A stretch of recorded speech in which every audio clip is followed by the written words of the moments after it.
You're listening to Sox in the Basement, a production of the Broadcast Basement Limited, where every show is 30 minutes of good and comes from a basement bar on the south side of Chicago. Pull up a stool, pour a cold one, and join us right now for Sox in the Basement. Heard everywhere podcasts can be found, and always at soxinthebasement.com. Did Kenny get fired yet? You know, we can't have a show like this. This is the beginning of the baseball season. Woo-hoo. It's opening week. Woo-hoo. Hope springs eternal. Hope springs my Johnson. Listen, there are some positive things to talk about with this team. The food is very good at White Sox I like Park. the Eloy deal.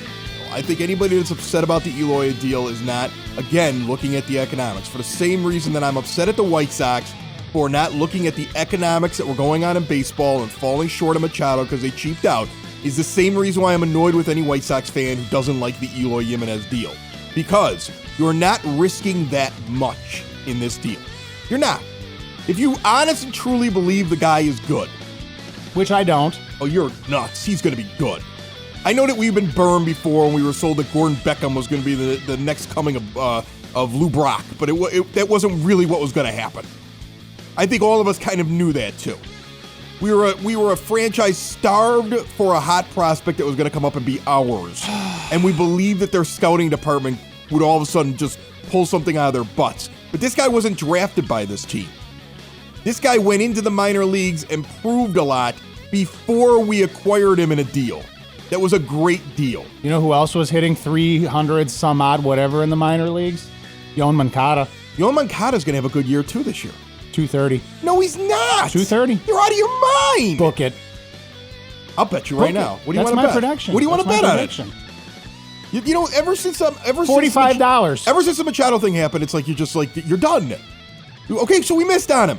I was mad too. It's not that we missed on him, it's how we missed on him, and it's the attitude this team took after they missed on him. Listen, I want to get into one thing that I heard that Rick Hahn said today, or not today. He said it this week, and he said it to our boy Chuck Garfien, who then, of course, was not going to follow up with the obvious responses or answers because he's trying not to piss anybody off. Because they'll never give him any more support again. I mean, he's basically, he needs the. There are podcasts and there are broadcasters who need the approval of the team because they're afraid the team won't talk to him again, and that's where they're at.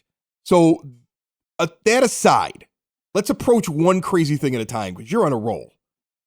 You were on a roll before I got the microphones on. Mm-hmm. I had to scramble to get them on because you're just shouting and screaming down here. I don't know why.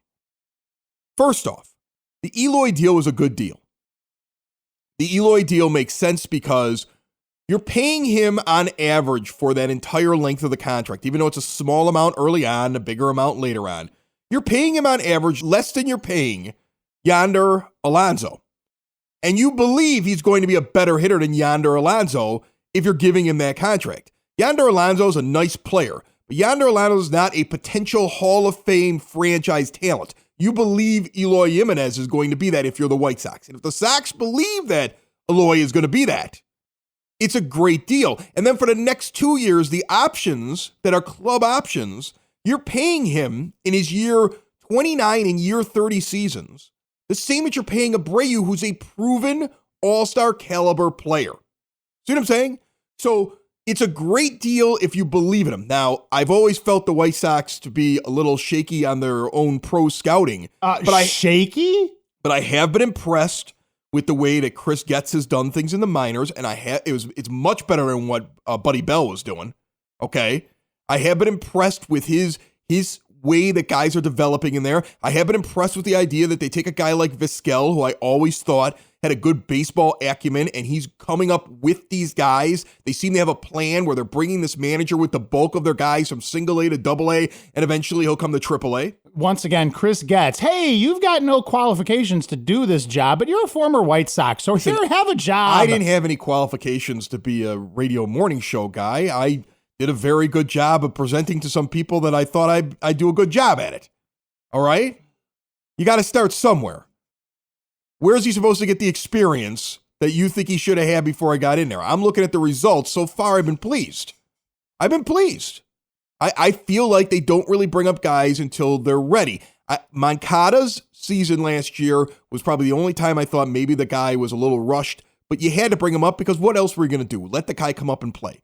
I think Eloy should be up with the team to start the season. He won't. Well, it doesn't make any sense to sign him if he's not going to be up for it. Well, he won't be. They're going to add it onto his service time. No, you don't need to do that now. Service time's gone. You sign him to a deal. Service time means nothing, Dave. So he's going to be there now opening day because you signed this long-term deal with him. Service time would have only been the thing that would have taken away his arbitration years. But they're all covered, plus his first 2 years of free agency that he would have had. Okay, if they would have manipulated his service time, it'd be 1 year of free agency they took away. And if they wouldn't have manipulated it, would have been 2. So his agents look at it as we only gave up 1 year of free agency because they were going to manipulate the service time anyway. And so that none of that means anything anymore. So you're going to bring them up. Now that means somebody's going to lose their job. Some guy's going to lose their job because we've got it down to 25 men right now, which means one of these guys, Rondon, Garcia, Engel, or Palka, are losing their job. And that's the reason why Jimenez... Roll a dice. They're all bad. Jimenez is playing with the major league team, but Jimenez is not on the active 25-man roster because they are still evaluating because they have not decided which guy they're sending down. And actually, Tuesday night, as we're getting ready for Wednesday morning release of this podcast, it's now official. Eloy has joined the team. John Jay's on the 10-day DL. Ryan Cordell is up, but he's going to go away when Santana shows up, I would assume, depending on how they juggle things with the disabled list.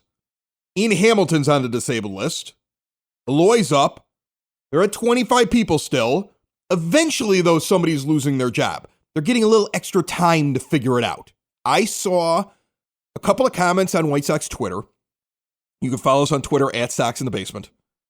I saw a couple of comments like, Giolito is terrible. Why isn't he the guy that's going to be there April 10th? Well, there's a reason. Okay? Giolito is a guy that they still want to get something out of. I don't think they're going to. I think you have two really good pitchers that are going to pitch this year that are long-term guys, in Rodon and Lopez. I think the two of them could very well be all-star caliber pitchers in their careers. Multiple all-stars. Multiple-time all-stars. I see that potential with them. With Giolito, you're just hoping to find a serviceable 4th or 5th starter. That's his ceiling right now in my mind, unless something like a light switch goes on. But they still have no reason to not give him the innings. They're doing everything they can. They've changed his delivery. They're tweaking everything they can here to try to fix this guy. I don't know if it'll work or not, but that's what their plan is. So Santana is going to be the 5th starter, even though at the end of the year, Santana might end up being the better pitcher. Sorry, I was just... I know you hate Irvin Santana, but I'm going to tell you something. He's 37 years I don't old, care if he's coming off 37. a career-threatening injury. It's not a career-threatening injury. His thumb was hurt. It got healed now. Oh, my God. You are like overreaction central down there at the other end of the bar. It's not a career-ending injury. There are 37-year-old pitchers that are highly viable pitchers. Rich Hill is still pitching out in L.A., and he's doing a really good job for a team that goes to the World Series every year. Look at all of the quality 5th starters you could have got. Irvin Santana? Because they really? don't intend to sign anybody long-term because they want the flexibility when guys come up that they're not stuck on. Listen, if they're too cheap to give Manny Machado guaranteed deals, you really think that they aren't too cheap to say, well, we don't want to pay a guy to sit on the bench. See what I'm saying? Jerry gets angry when he sees a guy that's making 7 figures or more sitting on the bench. He sits there and goes, whoa, I'm paying this guy what? And Kenny goes, Rick, Rick? Like he acts like he doesn't know anything about the deal. That's how I see Kenny doing things. Kenny's like the guy who's like, sure, Rick, I agree with you. And then Jerry walks in the room and he's like, whoa, Rick, we didn't talk about this. And Rick just stands there and just like puts his head down and just goes, this is my life. Sox in the basement. Sox in the basement. Sox in the basement. Now, on the other hand, Rick Hahn aggravated me. Okay. Really aggravated me. Okay, let's hear how. And I'm aggravated with him, and I'm aggravated with Chuck Garfien for not following up on the question. Chuck Garfien asked Rick Hahn in a recent interview about the free agent, how everything went with free agency and trades in the offseason. Okay, go ahead. Rick Hahn says that Twitter and social media ruined at least one deal for him this offseason. Now, that I'm- really I'm- bothers I'm me. face palming right That now. really you bothers guys me. can't see it, but I literally face palmed Jean-Luc Picard It style. really bothers me that he says that. Yeah. Because this is just like this is a total White Sox thing to do. This is It's the another fans' fault for not showing up, which is why we suck. No, the fans show up when you're good, and they don't show up when you're not good. And there's statistics out there to show it, and there's books that have been written about the fact that that's how it works for the White Sox. And you guys are in denial. It's not us, it's you. Remember Stop blaming your fans. Remember the line that I gave you. It was the week after the Machado debacle. Remember the line that I gave you from one of my favorite reality TV personalities, John Taffer. I don't embrace excuses. I embrace solutions. You know what that is? Another excuse. That is classic White Sox. Let's make another excuse for why we're a failure. And now here's the thing. I was trying to figure out what the deal was, and the deal, in my opinion, is clearly the Jack Peterson deal. Because Han talks about how names got out, and then he has to sit and talk to those players whose feelings are hurt, even though they weren't traded. See what I'm saying? And remember the Peterson trade. There were a couple of names on that deal. It was like 3 guys were going in that deal. It was like Rutherford. And remember, he's a prospect that they still are kind of hoping to get something out of. In my mind, he was the biggest name that was being sent. Okay, out of 3 guys who are being sent. The other thing is that Han said something about how they had gotten to the point, or they were near the point of exchanging medical information, which means it was a trade. You wouldn't be exchanging medical information, really. No, it's not for free agency. So it's a trade. And really, the only trade that got talked about at great length was the Peterson deal. And remember, the Peterson deal is going on during Sox Fest, right? I remember. Peterson's deal going, because everybody was talking about it. Every blogger, every podcaster, every beat reporter, anybody I talked to that I was there heard something about it. But here's the thing. Would have been a great deal. Here's the thing. The information was coming out of the White Sox organization. So Chuck Garfine's response should have been, Rick, does this show you that you may need to fix up your ship? To tighten up what's going on inside your own organization? Because that information isn't pulled out of left field. That information comes from your own organization. There are people in your organization who are telling people these things, whether they're standing there and they're BSing while they're having a drink at Sox Fest and they're talking to somebody else who happens to have a microphone or happens to have a sketch pad or something like that. That information got passed and that information got out because your organization, people within your organization knew the information and told other people. And here's the other thing. It was one of the few things you could find out at Sox Fest if you were not within the inner circle of the media. See what I'm saying? Like there's an inner circle. Right, because we were There's hearing your about it. Garfine. Right, because we were hearing about it. I don't want to bar. talk about who told us what because I don't want to burn anybody. No, but we were hearing about it. Right. From people, that was the thing. But it was one of those things where we were hearing not only where it was coming from, but we were hearing who told them that. See what I'm saying? Yes. Like I know directly where the rumor came from. If my source can be believed, I know exactly where the rumor came from. Right. And guess what? It came from within the White Sox organization. So Chuck Garfine should have turned around and said, then are you looking at problems within your organization? Don't blame the people that are outside your organization. Look at what's going on inside of your organization. If you truly believe that a deal was ruined because too much information got out, then you have something that you need to fix within your organization. And that's, I wish that question would have been asked or stated, but it's never going to be stated. And you do it, and you know what, and you do it. Here's the deal: from a business owner, you do that behind closed doors. You do that behind closed doors. You do that, and you know what? Even if the company line is this, when something like that happens, right? We are aware there was an issue. We are taking every precaution. We are taking every action possible to fix the problem. Dude, even the Bears do that. It didn't come from a fairy that got through a keyhole like Tinkerbell and listened to what was going on in the room and left. It came from somebody inside the organization. Dave Marin's on the phone with me. He goes by @SoxNerd on White Sox Twitter. He has been on the show before. He's a good friend of the program, and he basically puts up all the cool stuff on the White Sox scoreboard. He's the guy who has the little tidbits, the trivia, the knowledge that gets imparted to you while you're looking at the big board at home White Sox games, and he joins us on the line. Dave, how are you? Good, sir. How are you? Nice to talk to you. It's good to talk to you as well. It's been a long off season, and I'm getting ready for White Sox baseball. You know, no matter how hard it was, we still have a team that has some positives to it. It's harder to convince my co-host of that. We have some teams with the team has positives. There's things that I'm looking forward to seeing. I'm sure you're excited to get back to work. Oh, yeah, I am. I've been down to the park a couple times. It's kind of like spring training for the scoreboard crew, and we've been inputting and working on this season, and it's going to be a great season on and off the field at Guaranteed Rate Field. If I could get that shilling plug in there it is. No, that's good, because I keep calling it by the wrong name. It just changes too much. In my lifetime, it's changed too many times. I call it by the wrong thing like 6 times an episode. So spring training for the scoreboard crew, what exactly does that entail? Like, what are you guys doing to get ready? I'm sure it's new graphics and things like that. Yeah, the biggest thing for me is that there's a new system that I'm working on, and I just kind of have to learn how to operate a new system, and it's just a lot of training and practicing, and people are putting together videos and graphics and things of that nature. So it's really kind of an exciting time, and, you know, in a similar, we're kind of like NASCAR, you know, like where the Daytona 500, the biggest race, is the first race of the year.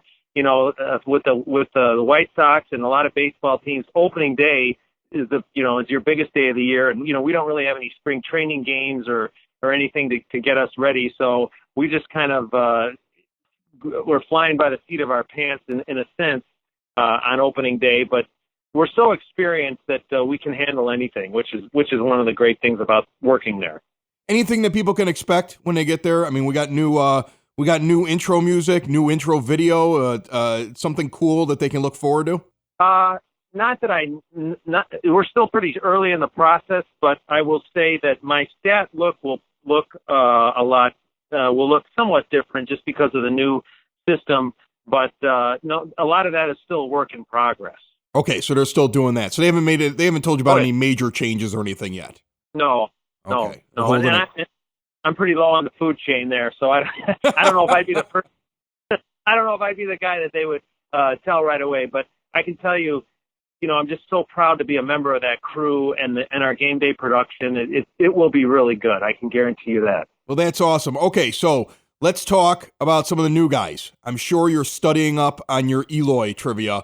Well, like you, I've been thinking about Eloy and his debut, and if he makes his major league debut on opening day, he will become, by my count, the 45th White Sox player to do that. And the last time that happened, do you want to take a guess at who that was? Last guy to debut on opening day. It was Jacob May in 2017. See how bad I am at this? I'm like, it's got to be somebody good, but no, it's just Jacob May. Yeah. But, you know, it's funny because there's so much hype that goes along with a lot of these guys, and you think, like, some of the other guys that have done that recently, Micah Johnson did it in 2015. Okay. Jose Abreu did it. Alexei Ramirez did it. And the interesting thing about Alexei Ramirez's debut is that he made it in center field in 2008. Iguchi, here's another name I'm sure that will make you cringe a little bit. Mike Caruso did that as well. And then other notables to do that was Ozzie Guillen, Harold Baines, Jim Landis, Aparicio, and 3 of the 8 men out, Buck Weaver, Hap Felsch, and Swede Risberg also did that. So, you know, I got a limited amount of space there. I don't know if I could cram all that information up there, but that's one of the little tidbits that I have been working on. Yeah, I can't see you getting that all in there.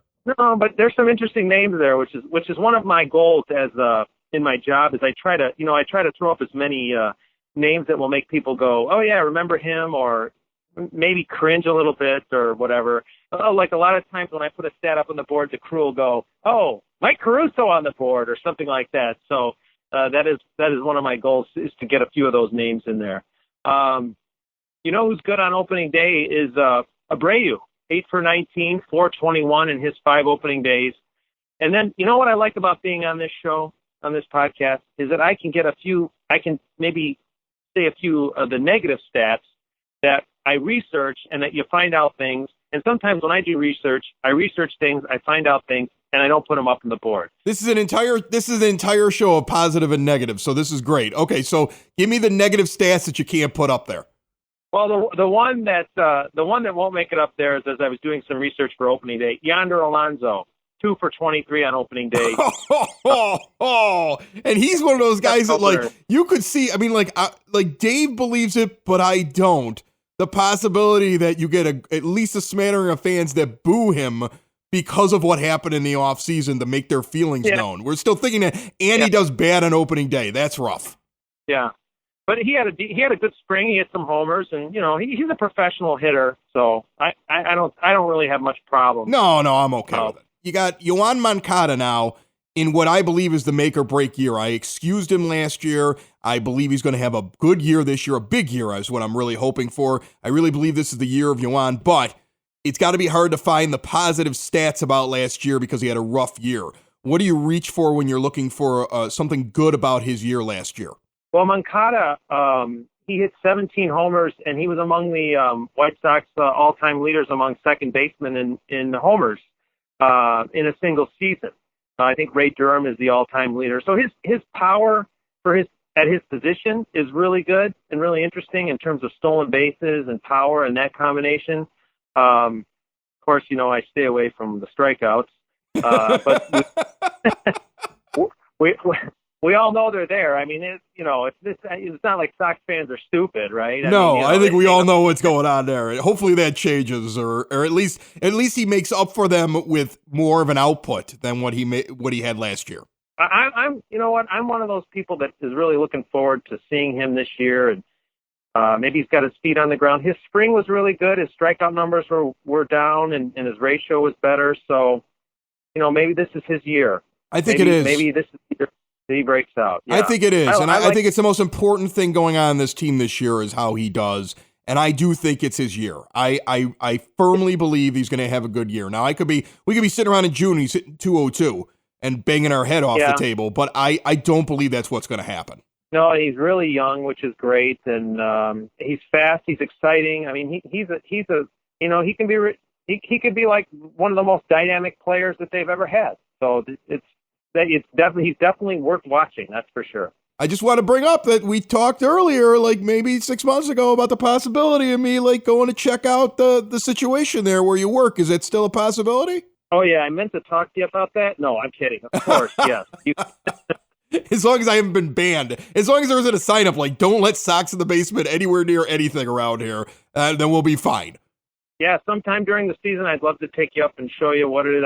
We're very proud of what we do up there and the product that we put on the field and the show that we do. And it's a wonderful atmosphere and a great group of people. My boss Jeff Chanel and Chris Quintana. It's just a great crew. It's really great, and it's something we're really proud of. So of course, yes. Well, yes, I'm looking forward to it, and I'll bring you guys some swag when we go up there. We'll have a nice time at some point in the season. This is Dave Marin.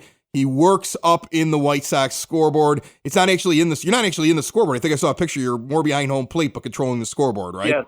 Yeah. So you're back there, and you're hanging on that same level where all the broadcasters are at, and you are running that scoreboard up there. You're at least putting up all the trivia and the interesting tidbits. And I look forward to reading it, knowing who the guy is that puts it up this year. I think that's really cool. Well, I appreciate that, and I love it. I love it. I love what I have a great job. I won't lie. That's awesome, Dave. Hey, thanks for coming on, man. We'll have you on again sometime. All right. Nice talking to you. Take care. Hey, this is Acoustic Mike from Broadcast Basement, and you're listening to Sox in the Basement with Chris and his buddy Dave. I did the Broadcast Basement with Chris for 10 years, and nobody gave me a show. I'd leave if I had anything else to do with my life. Remember, the Broadcast Basement is available everywhere podcasts can be found and always at broadcastbasement.com.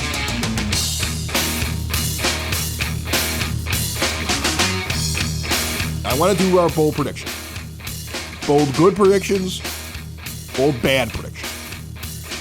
On a supersized episode of Sox in the Basement to kick off the season. Okay? Bold predictions. You go first. I go first? Yeah. Yoan Moncada hits 280 or better with 30 home runs and 25 stolen bases. Did you hit your head? Are you okay? We need to take you to the doctor? That's my bold prediction. Wow. It happens. Positive. We were talking positives. That's my bold prediction, and it needs to happen for me. I need it. Not gonna. Oh, I think he's going to do really well this year. I think Moncada's going to do really well this year. I think he looks comfortable. I think he feels like he's a member of the team now. I think I see a little bit of swagger when he walks around when I'm watching the videos. I think that having a guy like Eloy up and hitting close behind him. I mean, there was a moment where Jimenez drove him in and you could just see the camaraderie between the two of them. They've got their big brother and Jose Abreu out there. I just feel like he's going to be very comfortable this year. I think he's going to feel a lot of the pressure of being the guy that came up that everybody's watching peel off of him just a little bit. And I expect big things from him. And if I don't get big things from him, like I said, last year I gave him a pass. There's no pass this year with him. He comes out of the gate and we're in June and he's hitting 214. Trust me, it's going to be me telling you he sucks and he was a mistake. You better have another plan. That's what I believe is going to happen. He's going to have a big year. Give me one of your bold predictions. The foot-long Polish at the club level will make its way down to the concourse level.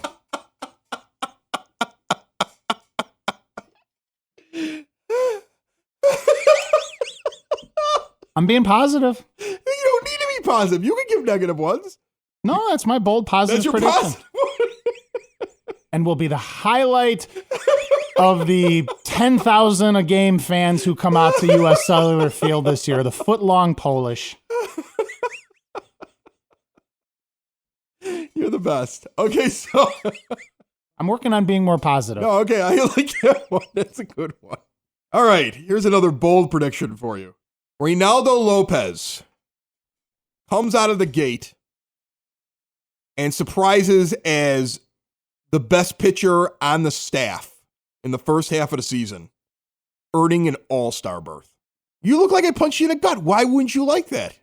I'm very concerned about you right now, No, but okay. I mean, look, I see the possibility of. I mean, I like the progression that he had last year. I liked how he's getting people out. I liked his command of the mound. I liked how he looked like he was more comfortable. I feel like, again, this is a guy who's coming in now. It's his second major league season, and he's ready to go. You don't hear anything negative about him. I thought he had a pretty good camp. I like Ray Lopez. I do. I think that there's some good there, and I'm really looking forward to seeing him pitch. I'm going to be excited whenever I have a Rodon or a Lopez game this year when I'm going to a game. I'm going to be excited about it. Be pumped. I might pick out games specifically because they're pitching. Okay. All right. What about you? Is this a positive or a negative? Bold positive Look at this. prediction. Okay, a bold positive prediction. Well, I guess this depends on the positive of. I'm going to make a positive prediction. Something that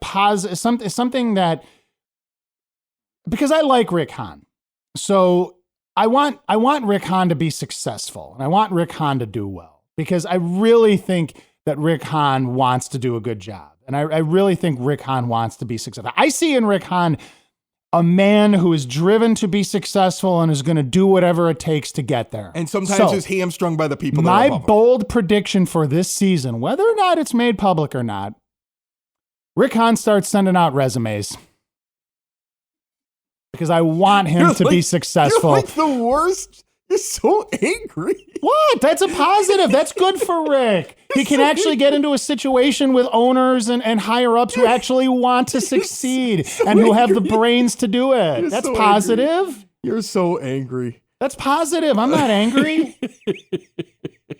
It's 9 a.m. I'm drinking All rum. right, I'm not angry here's a anymore. prediction that I think is going to come true, and I've already alluded to it, but I'm going to tell you right now, this is going to happen. Yonder Alonso will not make the 550 at-bats that he needs to make to be vested for next year's contract. Eloy Jimenez is going to spend some time at DH. They're going to get Palka time at DH. They are going to make sure Alonso doesn't get there and vest. And I don't think it's going to be something that's going to be a detriment to the team. I think that they'll almost move him almost into a platoon role, not a full one, but I don't think it's going to be a detriment to the team that happens because I think that Jimenez is going to have a good year. I mean, I don't expect him to have like rookie of the year. I would love that if he did that, but I that doesn't happen to us very often. You know what I'm saying? It doesn't happen to us ever. But I do think that Yonder Alonso does not vest. Him and John Jay are off the team, if not midway through the season, after the season is over. Okay. Well, that's You want to give me a negative or a positive? I don't see that as a negative or a positive. I just see that as a prediction. I am going to make the prediction. This is kind of a small one. This is pretty unlikely. Yonder Alonso and John Jay get severely booed when their names are announced on opening day. I think it's possible. I don't think the problem is I don't think people I'm are. not calling for it. I'm not telling people to do it. I'm not calling people for it. It's not going to happen. Here's the thing. Here's the thing. It's not going to happen because the majority of Sox fans that I've talked to wouldn't have they wouldn't have the idea, the spark to actually do something like that. But maybe it'll happen. You want to do it though. If you were there on opening day, would you? Oh, boo I them? would. You would boo them. Absolutely. Would you be booing them because they told Manny Machado that Yes. San Diego is better, or would you do it to send a Yes. message to the front office? Both. Both. But you would boo them when they first came up. Vehemently. You wouldn't do it the whole season, would you? Depends how angry I am. Wow. Well, there might be a smattering because of fans like you. I hope so. See, me, I've gone back and forth on it. Guys, are you out there? I mean, I've gone back and forth on it because there's part of me that wants to send a message, but I feel like this organization has been sent such a message, like the way that they've been ripped. But I also think that they belittle social media, Twitter, podcasts, blogs. I think that they laugh about them and they poo-poo them and they go, well, those are the crazies. The mainstream fans love us, or they try to say that. But then again, if the mainstream fans loved you, the people that do the blogs and the podcasts and everything else wouldn't be the ones going to the majority of your games because they're in love with the team even when they're mad at it. Well, meanwhile, the mainstream fans don't show up, and that's why you have all those empty seats. Mm-hmm. But I don't think that they get that. No, they don't. They're not smart enough to realize that. If they got that, Rick Hahn would be on my show. If they got that, some of the players, like some of the people that I've requested to have on the show would be on the show. They don't get that. No. Okay? No, because they do not. they think that we're the fringe, when in reality, we're the ones that are buying the seats. There's something that's missing there. They're not making that connection. And as you have said before, this whole podcasting thing, dude, this is the way of the future. This is how people get their information. This is how people get their information. Guess what? And this is where they get honest discussion about it. Because do you really want to listen to some ex-football player? And this is not a swipe at Tom Waddle. I actually think he's very good. Okay, so I want to take him out of that equation. But there are other ex-football players or guys that played other sports, okay, they know just about as much about baseball as you do, and you probably know more. You really want to listen to them sit around and tell? Do you want Hub Arkish to sit there and tell you what he thinks of the White Sox? Do you really think that a guy that covers football the extent that he does really pays enough attention to the White Sox where like his opinion should matter more than a guy who does a blog or a podcast who follows a team nonstop? And I'm not even talking about just us. They're all over the place. Oh yeah. See what I'm saying? I mean, like, and that's the thing. He'll get whoever he wants to if he requests to have somebody on a show. Because they're controllable. You know, the mainstream media doesn't want to upset that team. And so they'll only go so far. They'll only push so far. Some will push, some will not. But I mean, think about it. I mean, Garfien should have followed up with that right away. Like, do you think you have problems inside of your organization? That should have been asked. That should have been asked right away. If he's upset about the fact that somebody said something on Twitter or that social media ruined a deal, the follow-up question has to immediately be, are you concerned about the fact that stuff is getting out then and will you be handling business differently inside the club to prevent that from happening again? But he's going to say that because he's afraid he's going to make the team think that he's attacking them. Even though that's not an attacking question. No. It's just a logical follow-up question to a statement of a general manager saying that social media and information that got out ruined a deal that he wanted so bad that it really upsets him still now. So he's willing to talk about it. And he's willing to talk about it because he's angry about it. So that needs to be followed up, and that aggravates me. It just aggravates me. Yeah. No, if I was in your shoes, it would aggravate me too. You know, I mean, I've interviewed a lot of people in my life and a lot of different subjects, and that aggravates me because that's the logical, natural follow-up question to that entire thing. Okay. Final prediction. Okay. I'm going to stay on the positive side. Okay, go for it. Okay. The White Sox have a winning record in April. Before, of course, things start to fall off. But we're going to have an exciting first month where I think the team comes out hot and plays well. I'm not saying they're making the playoffs. I don't even think that they have an over 500 record. Okay? I think my prediction is somewhere around like 75 wins. But they have a hot April. See, what do you qualify a hot April, though? A winning record in April. For this team, it'd be a hot thing. So like what? So like you're talking 12 and 11? I mean, 13 and 10. I'm gonna put them. Let's say 3 games over 500. See, that doesn't excite me. In the Central Division, that will excite you. That may literally have you in first place in this division. First or second place in this division with 3 games over 500 and positive talk around the clubhouse. Guys puffing her chest out. Tim Anderson off to a hot start. Yuan's hitting 300. See what I'm saying? Eloy's like crushed like 7 home runs in the first month. Like something nuts. And you're like, guys are getting like all giddy and drinking the Kool-Aid. Kenny's finding microphones and telling people it was all his idea. Oh my God. Before he disappears when the team starts doing bad. But he comes out and he makes sure he gets in front of a microphone while they're doing well. That's how I see April. Your last prediction. I don't Finish think us so. off. I don't think so. Finish us off. What do we got? I'm sorry. I don't buy it. I don't buy it. 6 wins. 6 wins in April. 6 wins in April? 6 wins in April. 6 wins in April? Yep. I don't buy it. 6 wins in April is Not what you're buying, predicting. Not buying it. You're nuts. Not buying it. You see, you're too upset. I'm not buying him. Okay, I get it. Whatever. You're nuts. You're nuts. You're nuts. 13 wins in April, second place, all-star game predictions. Come on. Really? Really? You're really telling me that Yoan Moncada is going to add 80 points to his average? He's going to be a beast. Really? A beast. Really? I don't know, but I need it to happen. Anderson is going to win a Gold Glove when he thinks when he can't tell the difference between a baseball and a I just said he was going to have a better sack. season. I never said he was winning a Gold Glove. Okay. And I never said him that he All-Star game. 241 instead of 240. That's Anderson raises his average. Anderson raises his average. Here's a positive. I want Tim Anderson to come on this show Anderson raises his after average. he has a big April and laugh at you. Another show is wrapped up. Another show's in the books. Another show is wrapped up. And then by the looks, it's gonna be a good one. And we'll see you next week. And the nudist basement. And the nudist basement. Another show is wrapped up. Another show is wrapped up. Another show is wrapped up. And it's in the books. Another show is wrapped up. Another show is wrapped up. And by the looks, it's gonna be a good one. Nudist basement. Broadcast basement. The nudist basement. The broad basement. Slancha. That was like Dropkick Murphys or something, right? I felt like it. And before we get out of here, it is now time for a contest announcement from Sox in the Basement. Yeah, if you made it through the end of this show, you get first dibs on this thing.